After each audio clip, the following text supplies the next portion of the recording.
Bonjour tout le monde.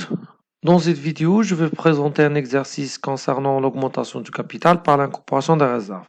Bien sûr, en utilisant les notations que j'ai présentées au niveau de la vidéo précédente où j'ai fait un résumé récapitulatif de toutes les parties ou bien de toutes les informations demandées concernant l'augmentation du capital par l'incorporation des réserves. Donc pour l'exercice, vous avez la société anonyme Yakout, au capital de 1 250 000 dirhams, divisé en 5 000 actions, a décidé de porter son capital à 2 millions de dirhams par incorporation de la totalité des réserves statutaires et des réserves facultatives. Les autres éléments des capitaux propres sont la réserve légale 120 000, la réserve statutaire 150 000, la réserve facultative 600 000. Travail à faire. Dans l'hypothèse 1, si la société décide d'augmenter son capital par l'élévation de la valeur nominale, calculer la nouvelle valeur nominale. Pour l'hypothèse 2, si la société décide d'augmenter son capital par augmentation du nombre d'actions, calculer le nombre des actions nouvelles émises, calculer le rapport d'attribution et le droit d'attribution, comptabiliser l'augmentation du capital. Bien sûr, ici, on va faire une augmentation de capital par l'incorporation des réserves. Vous avez l'information que le capital il a passé de 1 250 000 à 2 millions. Ça veut dire que le montant de l'augmentation, c'est de 700 000 dirhams par l'incorporation de la totalité des réserves statutaires et des réserves facultatives. Donc, la réserve statutaire, c'est 150 000, la réserve facultative, c'est 600 000. Donc, elle représente 700 000. Bien sûr, on ne peut jamais faire l'augmentation de capital par la réserve légale. Et comme vous pouvez constater ici que l'entreprise a décidé d'incorporer la totalité des réserves statutaires et des réserves facultatives, ce qui n'est pas le cas toujours parce que il se peut que l'entreprise peut incorporer juste une partie des réserves facultatives et non pas la totalité.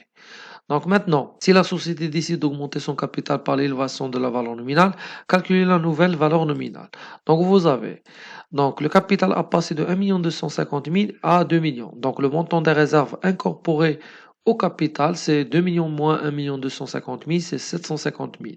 C'est 150 000 plus 600 000, le total des réserves statutaires et des réserves facultatives.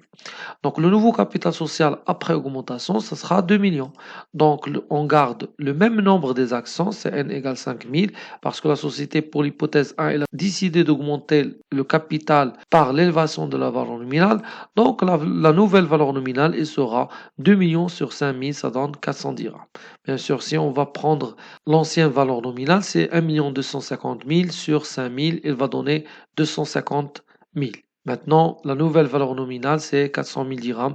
Et pour cette hypothèse, rien n'est changé au niveau de l'entreprise. Donc, c'est juste un jeu d'écriture que le montant de la réserve va passer au compte de capital social. Et on n'a pas de problème avec les anciens actionnaires parce qu'il n'y en a pas de nouveau. Tous les actionnaires, ils ont gardé le même nombre, juste que la valeur nominale, elle a augmenté de 250 à 400 dirhams. Pour l'hypothèse 2, donc maintenant, si la société décide d'augmenter son capital par l'augmentation du nombre d'actions, la première question, c'est calculer le nombre des actions nouvelles émises.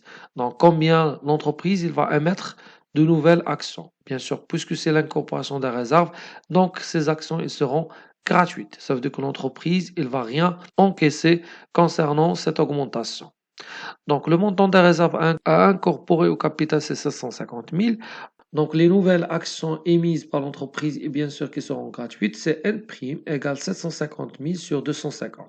C'est le montant de la réserve à incorporer au capital sur la valeur nominale tant que l'entreprise il ne peut pas augmenter le nombre et la valeur nominale en même temps. Donc, soit on augmente la valeur nominale, soit on augmente le nombre d'actions. Donc, puisqu'on va ici, on va garder la même valeur nominale, donc le nombre d'actions qui va augmenter, et il va augmenter de 3000 actions nouvelles gratuite. C'est 150 000 sur 250, ça donne 3 000. Calculer le rapport d'attribution et le droit d'attribution. Donc, pour le rapport d'attribution, donc c'est le nombre des actions nouvelles gratuites sur le nombre d'actions anciennes. C'est 3000 sur 5000. Donc 3000 c'est le nombre d'actions nouvelles gratuites. 5000 c'est le nombre d'actions existant avant l'augmentation ou bien anciennes. Bien sûr, en simplifiant 3000 sur 5000, ça donne 3 sur 5. Pour le commentaire, donc il faut avoir 5 actions anciennes pour obtenir 3 actions nouvelles gratuites. Donc toujours le même commentaire au niveau de rapport d'attribution ou bien la quantité d'attribution.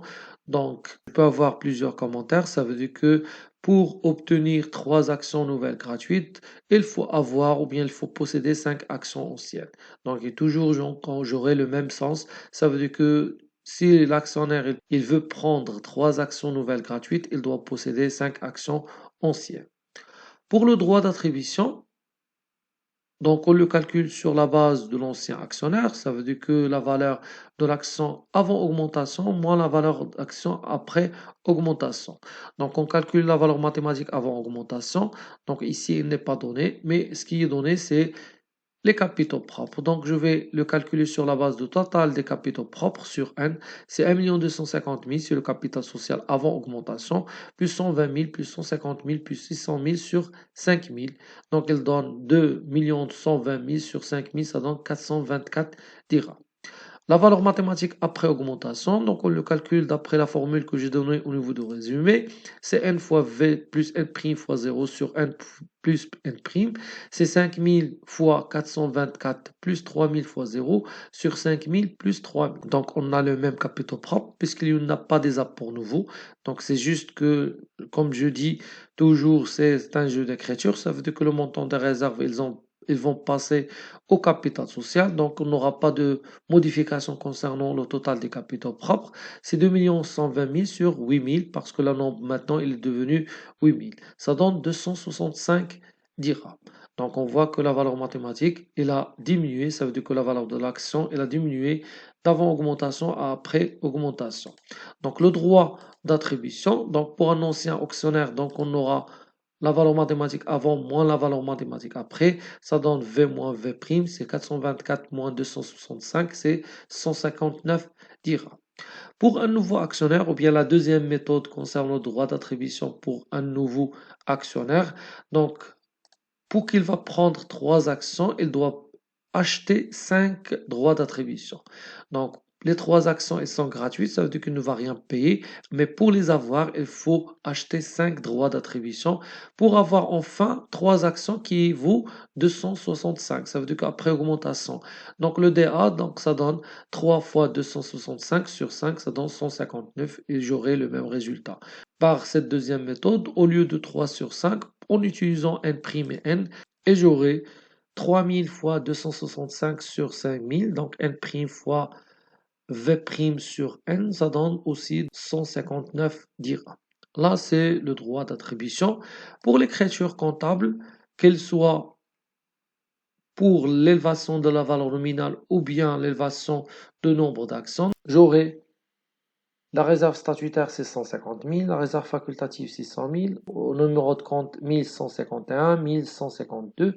Et en contrepartie, c'est le capital social. Donc ici, c'est 3 000 fois 250. C'est la valeur nominale fois le nombre d'actions nouvelles gratuites. C'est 750 000. Bien sûr, on a l'équilibre. Et au niveau de l'ébélé, l'augmentation du capital, on a incorporation des réserves. Donc ici, il n'y a pas de frais d'augmentation de capital. Donc on va se contenter sur cette écriture. Voilà la fin de cet exercice. J'espère que l'explication était claire pour vous. Et à bientôt, Inch'Allah, pour une vidéo où je vais commencer l'augmentation du capital par les apports nouveaux. Merci pour votre attention et à bientôt.